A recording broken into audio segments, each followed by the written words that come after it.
Olá pessoal, vamos aproveitar e fazer mais um vídeo. O vídeo de hoje, assim, esse de agora, vai ser um vídeo com algumas curiosidades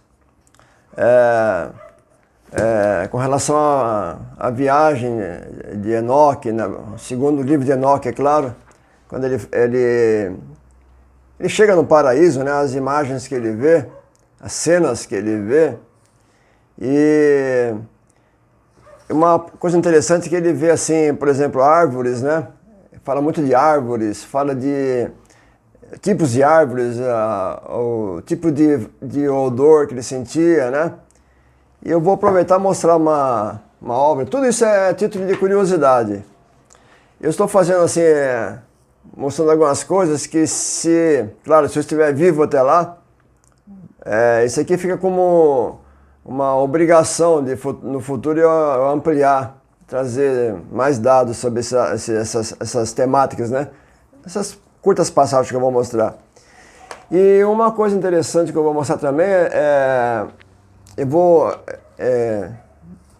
tornar a falar, né? O livro de Enoque, eles são que foram publicados pelos especialistas, as edições mais importantes, né?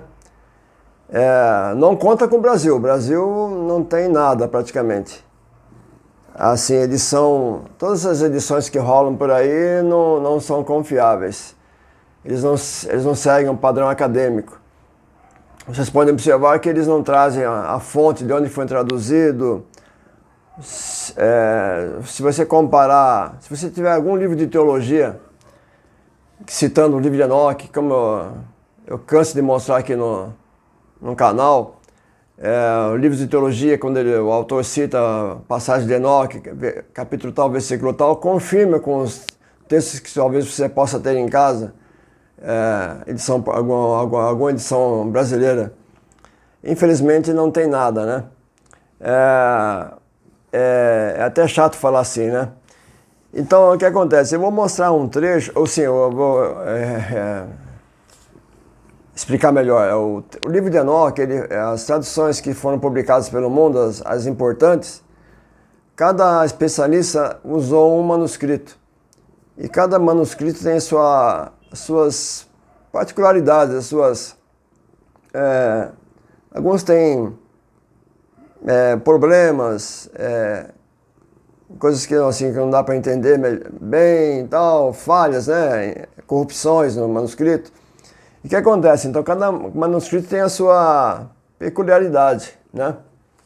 É igual, por exemplo, a edição crítica do Novo Testamento, a crítica textual, você encontra variantes. Assim, o livro de Enoque é a mesma coisa. Então, eu vou mostrar aqui um trecho, entre os textos que eu vou mostrar, tem uma passagem aqui que só se encontra no manuscrito do professor Efraim Isaac, que me autorizou a publicar no Brasil, né? Com a autorização do professor James Charlesworth. É uma passagem muito interessante, que só esse manuscrito que ele usou tem, que fala da árvore do julgamento. Mas eu vou mostrar aqui uma obra que está numa revista bíblica francesa, essa aqui. Na verdade, isso aqui é uma encadernação de vários volumes de um ano, né? Por exemplo, essa aqui é a capa de um dos volumes. Acho que é volume trimestral. E aqui justamente está uma que eu vou mostrar para vocês aqui do professor J.T. Milik. Dá para vocês parar e ver. O título é Enoque no País dos Aromas, capítulos 27 até 32, fragmentos aramarcos da Caverna 4. Inclusive aqui é interessante, vocês podem parar o vídeo e ver, tem um trabalho aqui sobre os 24 anciãos de Apocalipse, e tem também a geografia mítica de Enoque e suas viagens, né, orientais. Vocês podem olhar outra vez. Esse é um dos volumes. O volume ele é encadenado a todas as revistas do ano de 1958. 58. Um ano antes de eu nascer. Então eu vou mostrar aqui, na verdade não precisa nem mostrar, só pelo título vocês já percebem. Enoque no País dos Aromas, né? O título da obra. Porque ele fala muito sobre aromas, plantas, folhagens e tal. E eu vou pegar aqui no livro de Enoque, eu vou pegar aqui no capítulo 27. Quando ele chega aqui ele chega num lugar, né, ele fala assim, né? Vocês desculpem assim, a forma que eu estou falando, mas como isso aqui é curiosidade, eu não vou me deter muito em explicações, porque como eu falei, isso aqui vai ficar como uma obrigação minha futuramente de trazer estudos sobre isso, né? Ele fala assim, no capítulo 27, ele pergunta para o anjo que está guiando ele, no caso o anjo Uriel. Ele vê uma cena que ele pergunta para o anjo, ele fala assim, com que propósito esta terra abençoada, totalmente cheia de árvores, tem no seu meio esse vale maldito? Aí, então Uriel, um dos santos anjos que estavam comigo, me respondeu e me disse, esse vale maldito é para aqueles amaldiçoados para sempre. Aqui serão reunidos todos aqueles amaldiçoados, aqueles que com suas bocas falam palavras impróprias contra o Senhor e proferem duras palavras acerca da sua glória. Aqui eles serão reunidos e aqui será o seu julgamento nos últimos dias. Na presença dos justos, eu pulei aqui. Aqui eles serão reunidos e aqui será o seu julgamento nos últimos dias. Versículo 3. Haverá sobre eles o espetáculo do justo julgamento na presença dos justos eternamente. O misericordioso bendirá o Senhor da glória, o Rei eterno, todos os dias. Nos dias do julgamento do amaldiçoado ou dos amaldiçoados, o misericordioso o bendirá pela misericórdia que ele concedeu sobre eles. Nesse momento, eu bendisse ao Senhor da glória e dele o louvor que convém à sua glória. Aí no capítulo 28, eu vou seguir aqui até para chegar nas partes das árvores. E dali eu fui na direção leste, no centro da montanha do deserto, e eu vi um lugar selvagem. Aqui ele está viajando, né? Eu vi um lugar selvagem e ele estava solitário, repleto de árvores e sementes. E havia um ribeiro de água no topo dela e jorrava de cima dela. Ela se assemelhava a uma queda d'água que vertia abundantemente, como se na direção oeste do nordeste. Água e orvalho subiam dali para todos os lados. Então eu fui a outro lugar no deserto e eu me aproximei na direção leste dessa montanha. E ali eu vi a árvore do julgamento. Esse aqui é o capítulo 29. Que esse texto só tem nesse manuscrito que foi utilizado nessa tradução do Dr. Efraim Isaac. Ele chama de K9. K9. Eu fui a outro lugar no deserto e eu me aproximei na direção leste dessa montanha. E ali eu vi a árvore do julgamento. Aqui eu traduzi como cheirava mal. Mas no texto do professor Isaac estava cheiro de lixo. Inclusive na revisão eu vou manter lixo. Eu vou ser fiel o mais possível. Eu achei que era muito pesado manter a palavra lixo, então vou repetir o versículo. Então eu fui a outro lugar no deserto e eu me aproximei da direção leste dessa montanha. E ali eu vi a árvore do julgamento, que tinha um cheiro de lixo. Sua árvore parecia a de incenso e de mirra. Parecia. E além dela, além daquelas acima das montanhas do leste, e ela não está longe, e além daquelas acima das montanhas do leste, ela não está longe. Isso aqui são textos difíceis.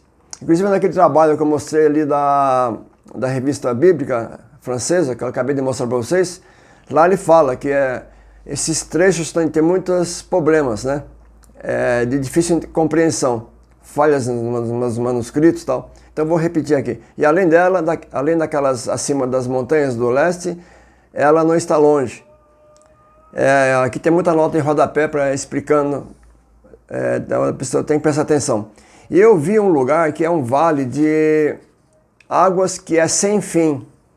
E eu vi uma árvore bela que se assemelha a uma árvore cuja fragrância é como aquela de mastique. Mastique é uma resina, né, que é subtraída de uma tipo de uma lentilha que é usada na fabricação, né, de cosméticos, né? E então eu vi uma árvore cuja fragrância é como aquela de mastique. E na direção das encostas daqueles vales eu vi uma árvore com aroma de canela. E além destes eu prossegui na direção leste. E eu vi outras montanhas com árvores nelas. Ali fluía delas árvores, algo como das árvores, né?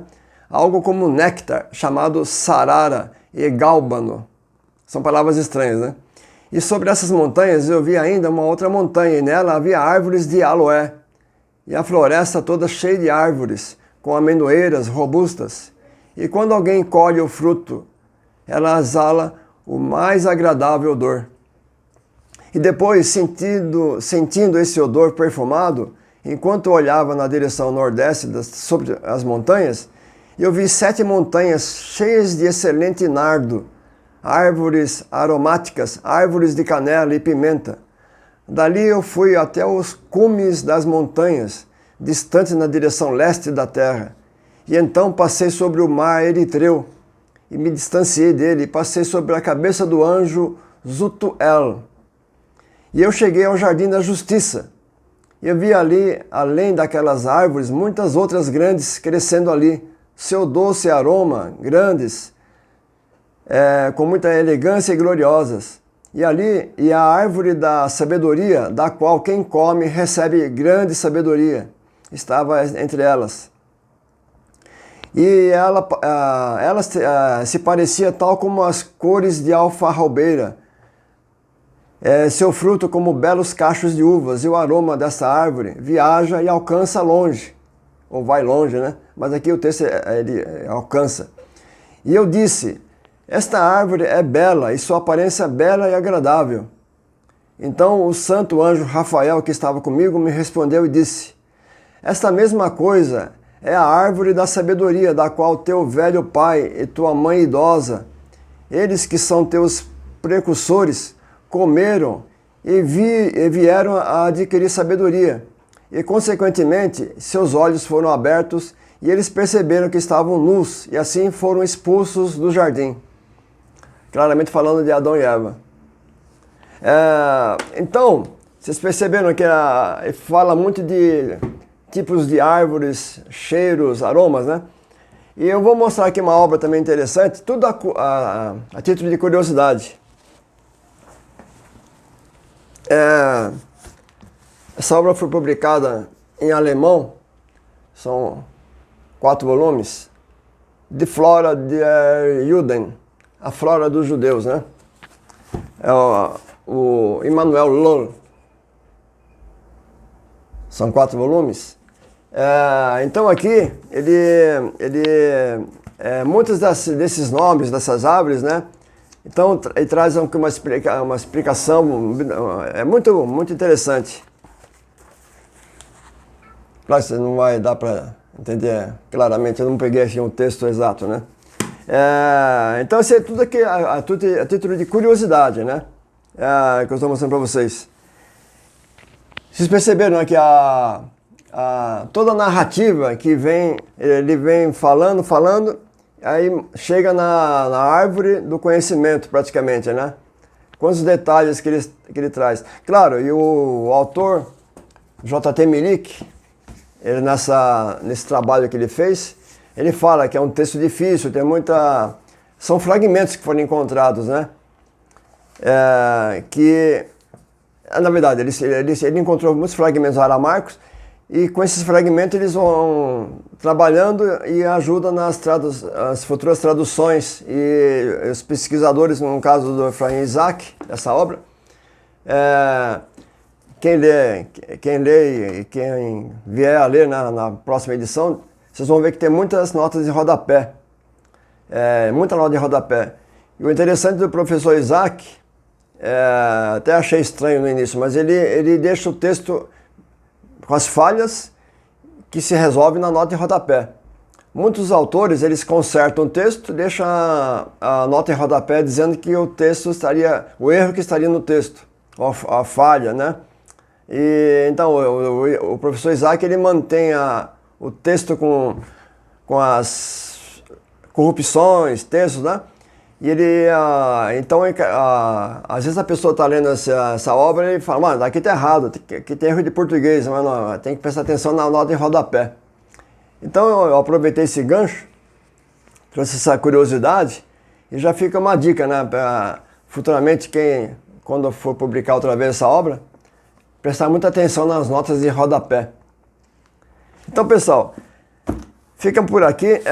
Foi só um vídeo de curiosidade sobre essa viagem mítica de Enoque, né? No paraíso ele vê um vale maldito, no meio num lugar abençoado, ele vê um lugar onde vai se dar o espetáculo do julgamento praticamente dos, ele fala amaldiçoados, né? Então, assim, espero que tenha sido um vídeo interessante. Eu torno a falar, isso aqui só interessa realmente para quem vai estudar o livro de Enoque, está estudando e para os futuros pesquisadores, né? Espero que seja... como eu disse no início, né? Para mim também é bom eu ir fazendo essas pinceladas, porque depois eu tenho que retomar esse assunto, né? Trazer mais dados, tá bom? Até a próxima, então.